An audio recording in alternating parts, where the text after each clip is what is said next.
online.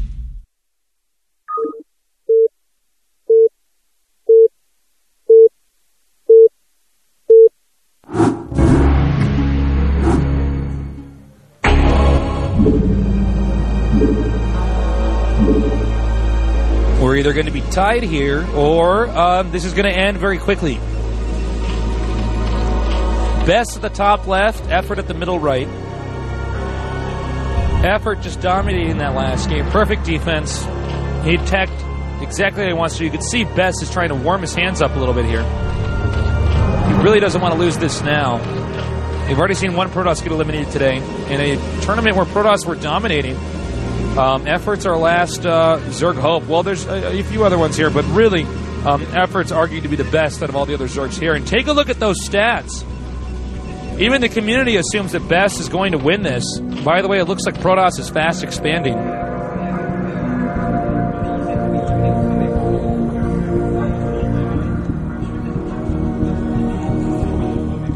He's going to scout after the first pylon. This is standard for the Protoss.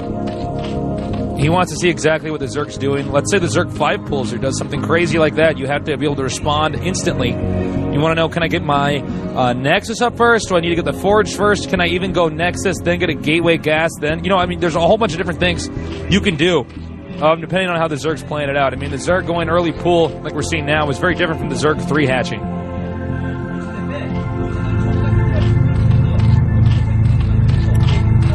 Okay, he sees the creep. He sees that it is indeed a 9 pull. This is probably the most, well, at least one of the most common builds we see Zergs do. It's very strong, very difficult to deal with even at the professional level. Basically, you get that early Zergling speed, and they can't scout at all with their probes in the mid-game after you take out that initial probe. And from there, it just becomes very, very tough to guess exactly what your opponent is going to do. And that allows a Zerg to tech in a lot of different ways. The Zerg can either go for an economy game, or you know, the Zerg can go for a very aggressive time and attack.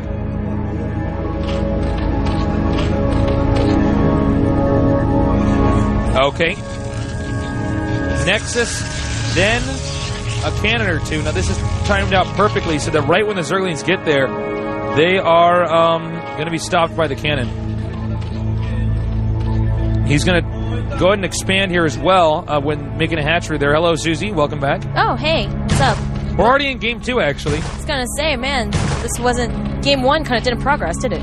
Yeah, well, Game 1 ended with a failed timing attack here from our Protoss player BeSt. Well, the SCV's been taken out now. Zergling speed will be finishing any second now. You can see that BeSt was thinking about edging another probe out there and hiding it somewhere, but the Overlord's already there to spot that. For the time being, BeSt is going to be in the dark. And take a look at this. EffOrt's going to go for a very aggressive play here. He's getting that layer up very early, actually. The BeSt can't be feeling too good about that last game. Now I think he's going to have to play defensive now, but is he aware that EffOrt is actually going to be rushing for a very aggressive build here? You can see he's walled himself up pretty good. But attacks such as these can be very, very tough to stop. Now, we don't know exactly what EffOrt's doing yet. The Protoss doesn't even know that EffOrt's actually teching aggressively here. But there's still a fork in the road as far as where the Zerg takes the game from here. This is a tough position for Protoss players to play, and Zerg players love to be in a position like this. We're gonna see, is he going to get the Spire? Will he get the Den? He does have a probe out. He does not want to allow that probe to get anywhere near him. You can see spotter Zerglings are all around the map. He sends one probe out, but he has to retreat. He's going to move the Overlord in there just briefly. He wants to see, okay, is my opponent going to get a Stargate or not? It is going to be a fast Spire build. Now, this can be tough for the Protoss to hold off, but if the Protoss holds off this build, the Zerg is in a terrible place in the mid-game. Again, the probe is moving out here. He's going to try to get in there. EffOrt, under no circumstance, can allow this probe to get in. He cannot allow this probe to get in. He is going to try to slip through.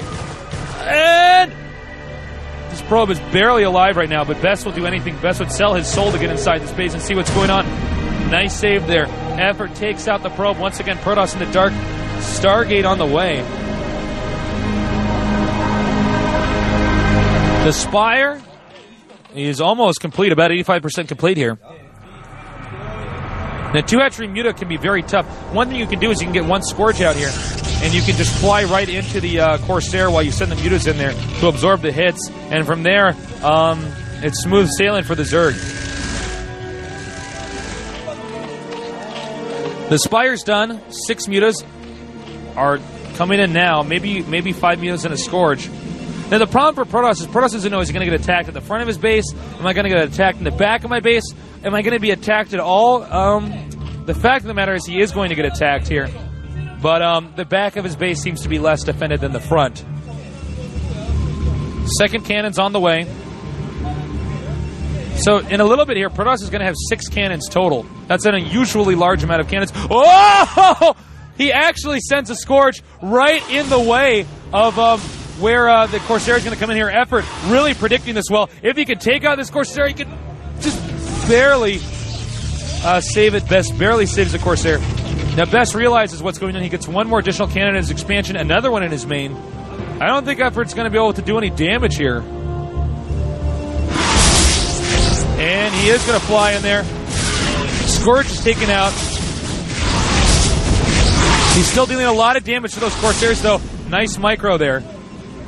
But no, EffOrt's attack has been deflected.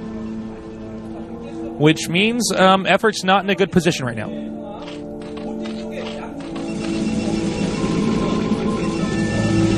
So 3 cannons in the main. And, looks like EffOrt's still going to go for Mutalisks. Meanwhile, now, BeSt can actually tech very comfortably. Alright, he's still going to do a little bit of harassment here. He's trying to bait the Corsairs into coming out. He's got to be really careful, though. Remember, he's not really making a lot of drones right now. Which means EffOrt's economy is hurting more and more as long as he doesn't inflict any damage here.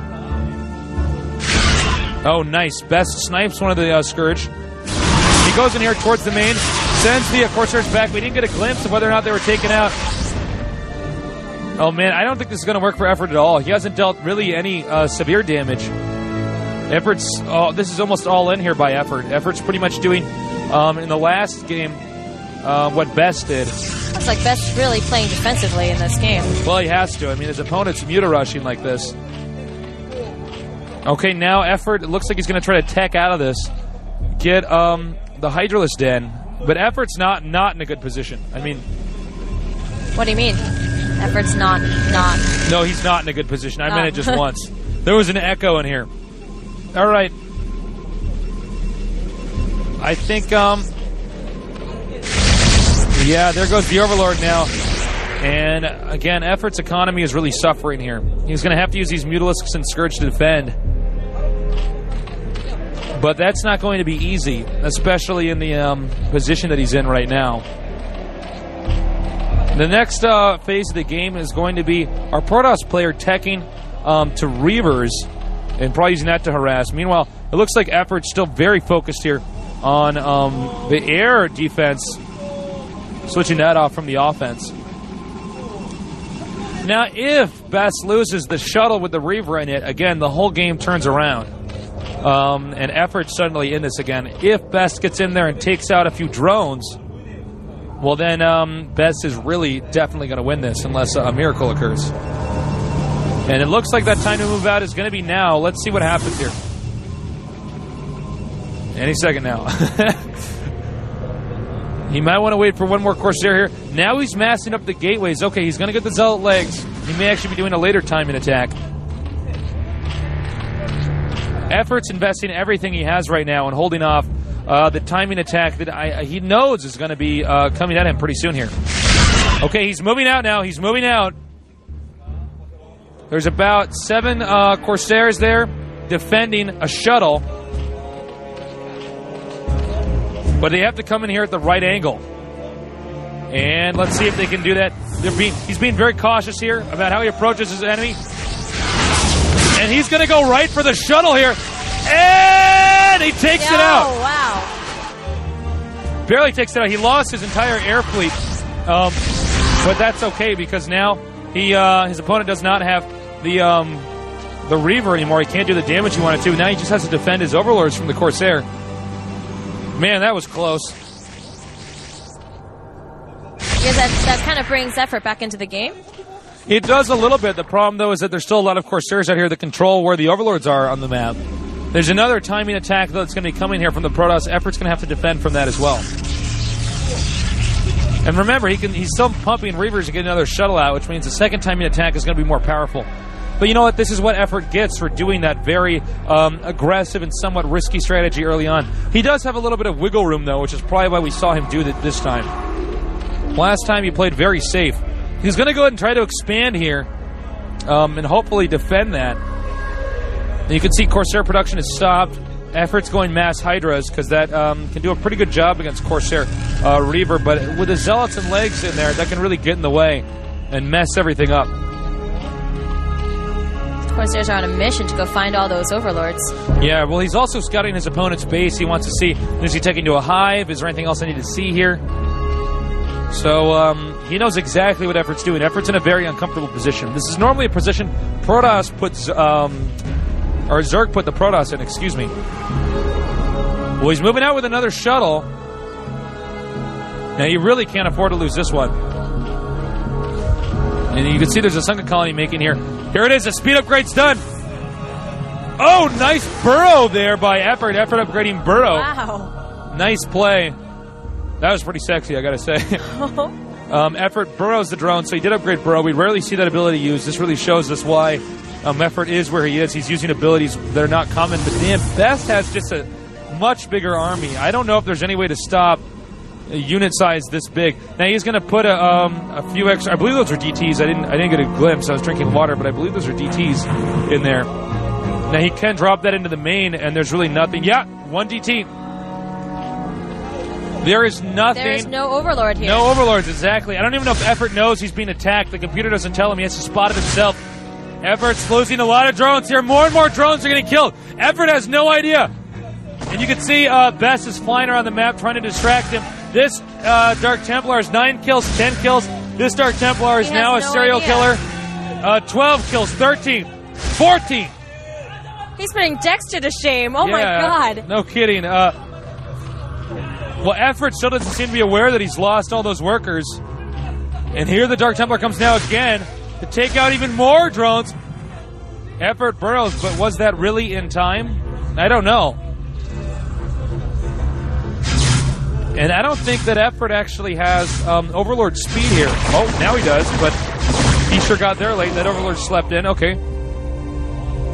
Well, at this point in time, Protoss has the army that he needs to move out across the map and start dealing some serious damage. EffOrt's going to have to micro perfectly here in the middle of the map.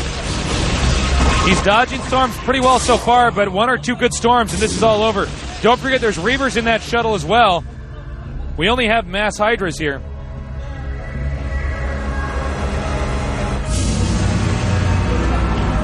Okay, looks like he's starting to remake those drones here in the main, but he has to be prepared for this attack that's going to come up here. Another DT down here at the south. However, the Overlord is going to get there in time. You can see that there is possible Overlord harassment going to come in here, being flanked on the side here. Protoss appears to be pretty serious about moving out now. EffOrt's going to need the perfect flank. He needs to have the perfect flank. And I don't see... perfection? I don't see it just yet. Okay, he goes right for the shuttle. Takes out that, then takes out the Reaver. Dodges a good storm. EffOrt's still in this.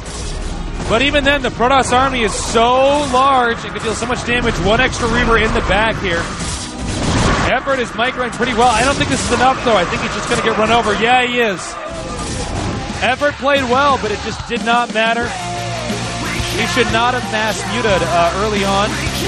BeSt defense was too good. We're going to go to Game 3 here, the final game of the day. Probably our biggest matchup today. BeSt against EffOrt. Not only are they really strong players, but I'm sure all people around the world who are watching this right now is rooting for a Zerg to stay in this game. Yeah, it's true. I mean, a lot of people want to see the Zerg make it through this, especially with the Protoss dominating so much. All right, BeSt knows he's still in this. We're going to go on to Game 3.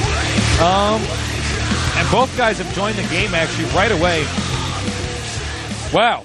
EffOrt played really well that game, but unfortunately, it just wasn't enough. I think his opener was a bit too risky. BeSt held off the attack there, and then from there, I mean, it's smooth sailing for the Protoss. He did do a pretty good job of taking out that first shuttle with the Reaver in it, but then he lost his entire air army, so he still didn't have that much control of the game. And I don't know, BeSt played very, very well, He played very well, especially with that Dark Templar and taking out all those drones. I mean, oh gosh, that's just terrible. That was pretty brutal. That was brutal. EffOrt was playing well, though, as I said. We'll see if he plays better in Game 3 here, which is going to be the last game for one of these guys here at the GOM TV Classic. It's the largest tournament in Korea, largest prize pool. It goes into your official ranking to KESPA. There's just so much on the line here. Well, also, did you know that all players who make it to the round of 8 go home with 5 million won anyway? 5 million won, I guess, with today's influx is like maybe $44,500. The won is not all that powerful in the global financial crisis, but still, it's a lot of it is money. A lot of and think money. About it, you know, pride is on the line as well, notoriety and stuff like that. I'm not sure exactly when the next game's going to start, but I think it's going to be pretty soon here. Again, the next map, a one-on-one map. I'm expecting standard play from both these guys this time around, since they both tried to be a little bit aggressive and risky, and it didn't really work out. What's the map called? I don't know, Chupungyong. I can never say this map name. All right, here we go. We are on the third game, last game of the evening on Chupungyong.